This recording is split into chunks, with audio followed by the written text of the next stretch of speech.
नाज़रीन, ब्रेक के बाद आपका एक खैर मकदम है। ब्रेक में जाने से पहले हम जानने की कोशिश कर रहे थे क्या वजह है, क्यों जहां जहां नरेंद्र मोदी जा रहे हैं उस रियासत के जो वज़ीर आला है उनकी हुटिंग हो रही है। क्या ये एक सियासी मसला है, क्या ये एक सियासी साजिश है, या लोगों का गुस्सा उस स्टेट के वजीर आला के कहीं वो दिख रहा है? लेकिन जितने भी यहाँ पे पैनलिस्ट हैं उनका ये मानना है, यहाँ तक कि जो न्यूट्रल एक जर्नलिस्ट है अजय कुमार, उनका भी मानना है कि कहीं ना कहीं हो सकता है कि ये एक सोची समझी एक रणनीति, एक सोची समझी स्ट्रैटेजी और पॉलिसी के तहत बीजेपी के लोग कर रहे हों।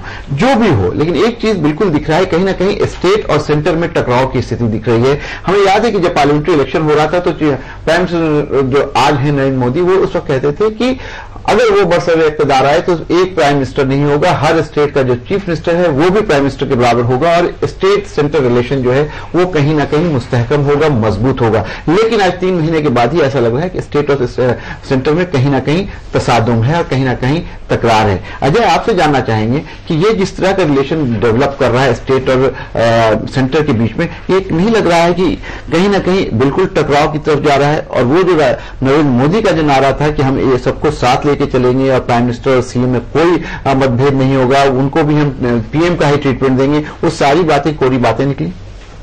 अगर मैंने ये कहा कि घटनाओं की पुनरावृत्ति कहीं ना कहीं सवाल तो उठा रही है, और अगर इसमें Bhajpa as a party involve भी है और प्रधानमंत्री इससे अलग सोच रखते हैं, तो इस बात पर उनका बयान आना चाहिए। और आने वाले दौर में अब वो समझ रहे हैं कि अगर ऐसी स्थिति बन रही है, जैसा कि कांग्रेस के और समाजवादी पार्टी के लोग भी कर रहे हैं, कि कानून और मसला का बड़ा सवाल हो सकता है। क्योंकि देखिए, एक बात और निश्चित है कि तीसरे के बाद अब ये चौथी घटना अगर कहीं होगी तो जो दूसरे पार्टी के लोग हैं वो चुप नहीं बैठेंगे, वो भी अब तैयारी से जाएंगे। अब मुख्यमंत्री भी तैयारी से जाएंगे कि भाई जब प्रधानमंत्री इसका सीरियस नोट नहीं ले रहे हैं और इसको रोका नहीं जा रहा है, तो आने वाले दिनों में ये मसला बढ़ सकता है। हाँ, ये बढ़ेगा, जो कि लोकतंत्र के लिए खतरनाक होगा, जो संघीय ढांचे के लिए खतरनाक होगा। इसलिए मैं प्रधानमंत्री की अभी भी नीयत पे शक नहीं कर रहा हूं। मैं यह देखना चाहूंगा कि लाल किले के प्राचीर से उन्होंने पीएम एंड सीएम 3 का जो नारा दिया है, मेक इन इंडिया का जो नारा दिया है, उसके प्रति वो गंभीर है और यथाशीघ्र इस पर वो कड़ी से कड़ी कार्रवाई करेंगे। और ये आपको ऐसा लगता है कि शायद इसकी तरफ संजीदा होकर के नरेंद्र मोदी सोचेंगे? मैं अभी आशावान हूं, क्योंकि एक पूरी लंबी फहरिस्त है। देखिए, भाजपा वो दल है जो कि अभी तक कांग्रेस पर यह आरोप लगाती रही है कि कांग्रेस निरंकुशवाद है, कांग्रेस में हमेशा कांग्रेस पे ही इल्जाम लगाया कि जब कांग्रेस आती है तो स्टेट को कमजोर करती है और स्टेट में कहीं ना कहीं राष्ट्रपति। इसीलिए कि आप उस मर्ज के शिकार रहे हैं, आप उस सजा को भुगत चुके हैं, तो कम से कम आपके अंदर वो बड़ा दिल होगा, आपके अंदर वो बड़प्पन होगा कि आप इस देश के राज्यों को साथ में लेकर प्राइम मिनिस्टर जैसा स्टेटमेंट उन्होंने पहले दिन पार्लियामेंट में भाषण में दिया, आपने देखा होगा, उन्होंने संघीय ढांचे की सब लोगों को इज्जत दिया, सोनिया गांधी को इज्जत दिया। मतलब उन्होंने कहा कि अभी लड़ाई खत्म हो गई। आप उस भाषण को भी याद करें, उन्होंने कहा वो एक ये बात तो आप कह रहे हैं कि कहा कि लड़ाई खत्म हो गई है, इलेक्शन खत्म हो गया, सरकार देंगे, लेकिन उसके बाद उनकी कारकर्दगी को देखिए तो लीडर ऑफ अपोजिशन को लेकर के जितना तनाजा हुआ और आज तक वो मुद्दा तय नहीं हो पाया है, तो लगता है कि कहीं ना कहीं कहनी और कथनी और करनी में फर्क है। इंजीनियर सलीम साहब, आपसे जानना चाहेंगे कि जिस तरह का तसादुम हो रहा है और जिस तरह की बात आलोक शर्मा ने भी की, समाजवादी पार्टी के जो सेक्रेटरी हैं आसिम वकार साहब, उन्होंने भी कही और अजय ने भी यही बात कही कि हो सकता है कि अगले जो मीटिंग हो उसमें ये लोग मिलकर के आए, उनके हिमायती भी हैं और एक झगड़े जैसी स्थिति, एक लॉ एंड ऑर्डर जैसी हालात हो सकते हैं। क्या ये मामला सिर्फ उतना ही रहेगा या ये सरकार के काम करने पर भी डिपेंड करेगा? याद रहे कि हिंदुस्तान का जो सिस्टम है उसमें एक यूनियन लिस्ट है, दूसरी स्टेट लिस्ट है और तीसरी कंकरेंट लिस्ट है, और इसमें बिल्कुल क्लियर चीजें होती हैं। लेकिन उसके बाद भी अगर स्टेट और सेंट्रल के इलेक्शन इस तरह से होंगे तो कहीं ना कहीं दोनों के काम करने में तसादुम हो सकता है। देखिए, एक बात तो अभी पीएम साहब को अपना अहदा संभाले हुए ज्यादा वक्त नहीं हुआ है और अभी तक उन्होंने सिर्फ घोषणाएं और ऐलान किए हैं और बड़ी अच्छी अच्छी बातें की हैं। बातों पर तो यही कहा जाएगा कि अच्छी बातें की है। 15 अगस्त बातों का क्या? हाँ, 15 अगस्त को भी उन्होंने बड़ी अच्छी बातें की हैं। लेकिन अब देश की जनता ये देखना चाहेगी कि उन बातों के पीछे एक्शन क्या है। लेकिन अभी थोड़े से वक्त में जो बातें और एक्शन में जो तालमेल नजर आना चाहिए, हमको लगता है कि उसका उल्टा नजर आ रहा है। एक तरह कहा गया सबका साथ सबका विकास, लेकिन बातें कुछ ऐसी की जा रही हैं कि लोगों को अलग करने की कोशिश हो रही है। संघीय ढांचे का आदर करने की बात, दूसरे प्रधानमंत्रियों के आदर की बात, तो अब दूसरी पार्टियों के साथ जिस तरह की चीजें हो रही हैं उससे लगता है कि ऐसा लगता है कि इन्होंने ये रणनीति शायद बनाई हो कि प्रधानमंत्री तो बड़े शरीफाना अंदाज में बड़ी अच्छी अच्छी बातें कहते रहेंगे और उनके लोग और उनकी जो पार्टियां हैं अलग अलग सोची समझी। हाँ, मुझे ऐसा लगता है जितना मैं चरित्र जानता हूं, जितना मैं समझ पाया हूं बीजेपी और जिस पार्टी से हमारे प्रधानमंत्री आते हैं और इनका जो बैकग्राउंड है और पिछले इलेक्शन की कैंपेन जो हमने देखी, उससे ऐसा लगता है कि इन्होंने सब तरह के लोग रखे हैं। जहां कुछ और करना हो उस तरह के लोग हैं, जहां हिंसा करानी हो वहां दूसरी तरह के लोग हैं, जहां हिंदुत्व की बात आप कह रहे हैं। नहीं, मैं बहुत जिम्मेदारी के साथ कह रहा हूं और देश के जिम्मेदार नागरिक के नाते कह रहा हूं कि देश की जनता को इन चीजों को देखना चाहिए कि अच्छी बातें करना अलग चीज है और अच्छी बातें करने वालों ही के साथ ही लोग दूसरी बातें कर रहे हैं, तोड़ने की बातें कर रहे हैं, दूसरी पार्टी के लोगों का अपमान करने की बातें कर रहे हैं। मैं एक और बात कहना चाहता हूं, अभी तक तो मामला दो पार्टियों के दरमियान है कि बीजेपी और नॉन बीजेपी पार्टियां जहां एक साथ होंगी वहां सीएम की हुटिंग होती है, तो खुदा न खास्ता जब ये बात आगे बढ़ेगी तो पीएम की हुटिंग भी शुरू हो जाएगी। तो उससे जो चीज बनेगी, यानी पीएम हमारा एक रेस्पेक्टेबल ओहदा है, हम औहदे को रेस्पेक्ट करते हैं, हम औहदे को रेस्पेक्ट करते हैं। हमारा नरेंद्र मोदी जी से और उनकी बहुत हैं, लेकिन हम प्राइम मिनिस्टरशिप की जो जिम्मेदारी है उस पर कोई भी बैठे उसका एहतराम करते हैं, सीएम कोई भी हम उसका भी एहतराम करते हैं। लेकिन अगर ये बात आगे बढ़ने लगी तो मुझे जिस तरह का लगता है बीजेपी और मोदी साहब ने जिस तरह का माहौल बनाया है और उनकी जो एक पैरेलल टीम है, मैं तो ये कहता हूं बीजेपी में भी उनकी एक पैरेलल टीम है जो उनको प्रोजेक्ट करने का काम कर रही है। आगे चलकर के ऐसा ना हो जाए कि बीजेपी और बीजेपी के दूसरे लीडर जब बैठे हों तो दूसरे लीडरों की भी हुटिंग शुरू हो जाए, क्योंकि लोग ये कहेंगे मोदी के अलावा कुछ नहीं है, मोदी साहब के अलावा कुछ नहीं है। तो ये बात यहां तक बढ़ सकती है कि बीजेपी के दूसरे लीडर हो सकता है शुरू हो सकता है इख्तिलाफ की जो लीडरान है उनके साथ ले जाने की कोशिश। बीजेपी के दूसरे लीडरान को भी इस बात का खदशा हो सकता है, इस बात का खतरा हो सकता है कि नरेंद्र मोदी के साथ स्टेज शेयर करेंगे तो उनकी हुटिंग होगी। क्या कहते हैं अजय? देखिए, मैं यहां पे फिर एक बात कहूंगा कि कई दफा हम लोग जल्दीबाजी करते हैं and try to read too much.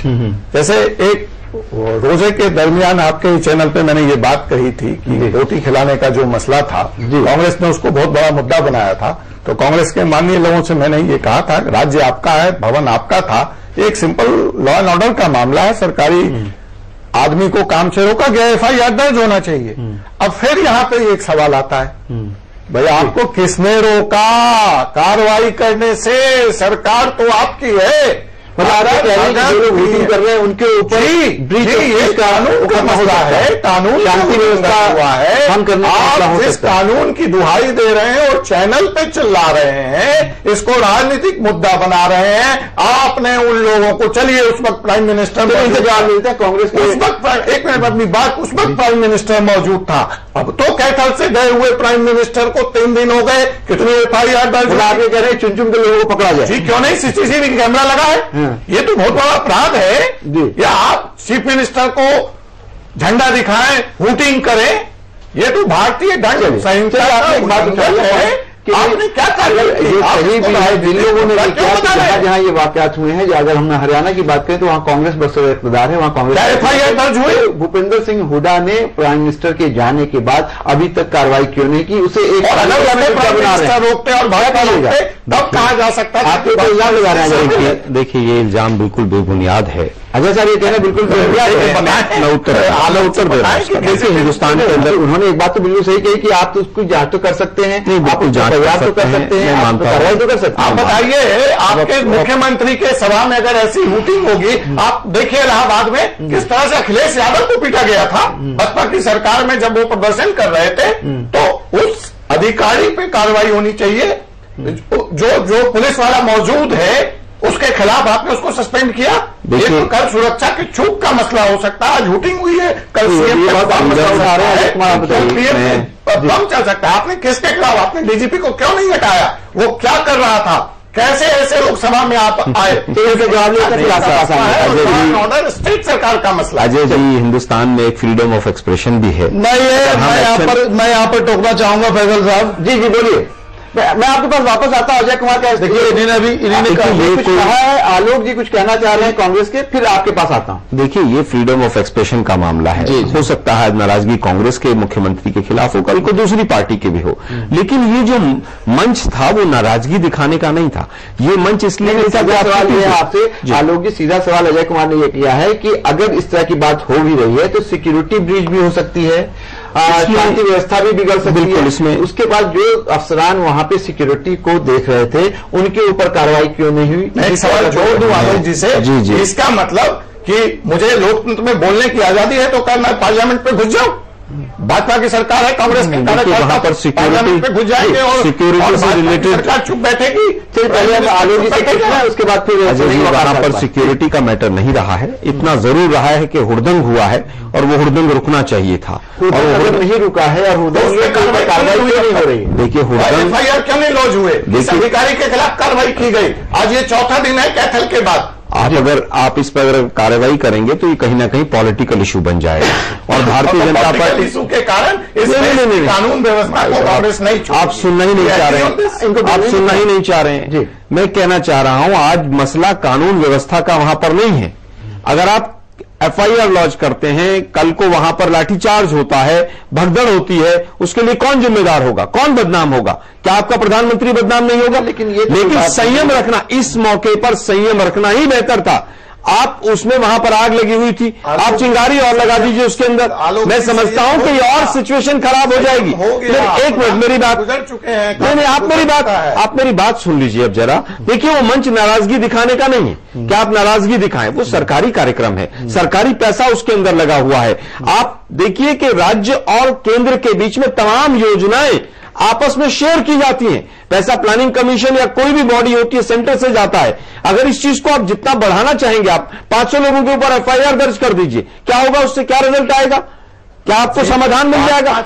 मैं कह रहा अगली बार 5000 करनी पड़ जाएंगे आपको। समाजवादी पार्टी की ये लॉ एंड ऑर्डर का मामला नहीं है। में क्या हुआ है अजय जी, ये लॉ एंड ऑर्डर का मामला नहीं है, ये नैतिकता का मामला है। एक राष्ट्रीय दल जिसका प्रधानमंत्री स्टेज पे बैठा हुआ है, उसको अपने कार्यकर्ताओं को कंट्रोल करना चाहिए। हर चीज को एफआईआर में, हर चीज को एफआईआर से कंट्रोल नहीं किया जा सकता है। ये नैतिकता के आधार पर इनको करना चाहते सुरक्षा होगा आपकी। जी चलिए, कुछ कहना चाह रहे हैं वकार साहब। जी वकार साहब। देखिए, मैं यहां पर अभी लखनऊ बैठा हूं। जी जी। लेकिन मुझे बहुत अफसोस हुआ ये बात सुनकर, आधारहीन बात की। जब किसी फंक्शन में नारेबाजी हो तो वहां जो डीआईजी और एसपी हो उनको सस्पेंड कर दिया जाए या खिलाफ कार्रवाई की जाए। जी देखिए, पुलिस तब कार्रवाई फेल मानी जाएगी जब हथियार लेकर कोई पकड़ा जाए ऐसे जलसों में। नहीं, लेकिन होता है कहीं भगदड़ दिमाग में, जो दिल और दिमाग को पढ़ ले। जी जी बोलिए।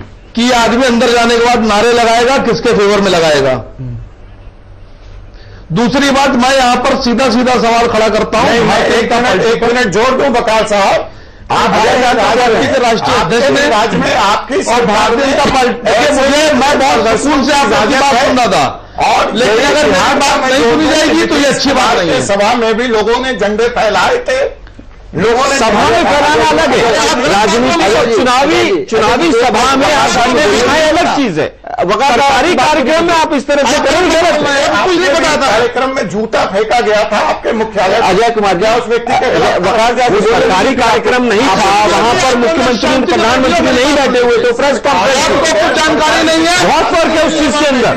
आप कोई ऐसा नहीं है, पॉलिटिकल फंक्शन में रैली में हुड़दंग होता है, आप नारेबाजी कर सकते हैं। सुन लीजिए मेरी बात। आप देखिए, वरिष्ठ पत्रकार हैं, आप दोनों के भेद को समझिए, दोनों के फर्क को समझिए।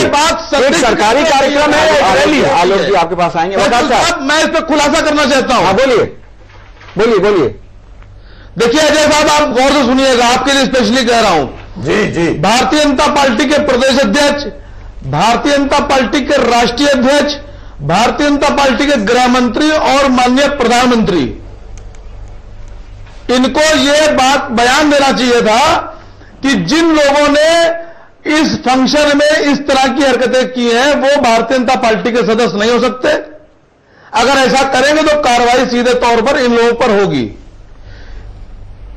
अगर वो ऐसी बात नहीं कर रहे हैं, इनके राष्ट्रीय अध्यक्ष, प्रदेश अध्यक्ष, प्रधानमंत्री इस तरह की बात नहीं करते हैं, तो ये बात सीधी सीधी साफ हो गई है कि भारतीय जनता पार्टी का प्लान था बदमजगी फैलाने का और कहीं ना कहीं स्टेट को सेंट्रल के बीच दरार डालने का। वो हर जहां ऐसा ही काम करेंगे क्योंकि स्टेट गवर्नमेंट मजबूर है। अगर प्रधानमंत्री के काम में बदमजगी फैलती है तो स्टेट गवर्नमेंट बदनाम हो रही है कि आप फंक्शन ठीक से नहीं कर पाए और आपके यहां कानून व्यवस्था ठीक नहीं है, आप कानून व्यवस्था चलाने के काबिल नहीं है। चलिए, आप वकार साहब ये कह रहे हैं कि अगर कोई एक्शन लिया जाता है, किसी तरह की बात होती है, चिट भी अपनी पट भी अपनी, अगर कोई बात होती है तो तुरंत ये बीजेपी वाले कहेंगे कि देखिए आपके यहां तो कानून व्यवस्था का ये हाल है कि प्राइम मिनिस्टर आए और उनकी मीटिंग में इस तरह का हो गया। यानी कहीं ना कहीं कैच 22 की मैं इसको प्रूव कर रहा हूं, आपको मैं प्रूव कर दे रहा हूं इस बात को। आप देखिए, पहले ये क्या करते हैं, ये माहौल खराब करते हैं। आप देखिए, माहौल खराब करने के बाद ये दंगे कराते हैं और उसके बाद में खुद ही खड़ा कर देते हैं सवाल कानून व्यवस्था की कि प्रदेश है, ये मुख्यमंत्री जो है कानून व्यवस्था संभालने के काबिल नहीं है। चलिए, ये कहते हैं कि स्टेट में, हर स्टेट में कह देते हैं राष्ट्रपति शासन लगा दिया जाए। ये इनकी स्ट्रेटजी है। ये बहुत शातिर लोग हैं, ये अच्छे नहीं हैं, ये मुल्क के साथ फरेब कर सकते हैं तो अवाम के साथ फरेब क्यों नहीं कर सकते हैं? इस बात पे गौर कीजिए। लेकिन वकार साहब, ये भी तो हो सकता है कि आवाम कहीं ना कहीं नाला हो, आवाम कहीं ना कहीं नाराज हो। लेकिन एक चीज और जो लोग कह रहे हैं बार बार कि सलीम साहब ने बीच में ये बात उठाई, मैं कह रहा हूं आपसे कि बिल्कुल आवाम में माने लेता हूं, झारखंड की आवाम नाराज थी। अब देखिए अगला स्टेट कौन सा होता है, वहां की आवाम भी हो सकता है नाराज हो जाए। वकार साहब, आपसे एक चीज और जानना चाह रहे हैं। मुख्यमंत्री के पास जी 1000-2000 आदमी भी ऐसे नहीं थे जो हूटिंग कर सकते। सही बात है। चलिए, कांग्रेस आज इस स्थिति में आ गई है हरियाणा में। नहीं, तो क्या आपको भी ये लगता है वकार साहब, क्या आपको भी ये लगता है कि किसी तरह से मोदी जी का जो जादू है, जो मोदी जी की हवा बनी हुई थी पार्लियामेंट्री इलेक्शन में, उसको बरकरार रखने के लिए ताकि असेंबली इलेक्शन तक वो मोमेंटम बना रहे, कुछ इस तरह की चीजें हो रही हैं? क्या इसको असेंबली इलेक्शन से जोड़ के देख रहे हैं आप? बिल्कुल बिल्कुल बिल्कुल, आई एग्रीड।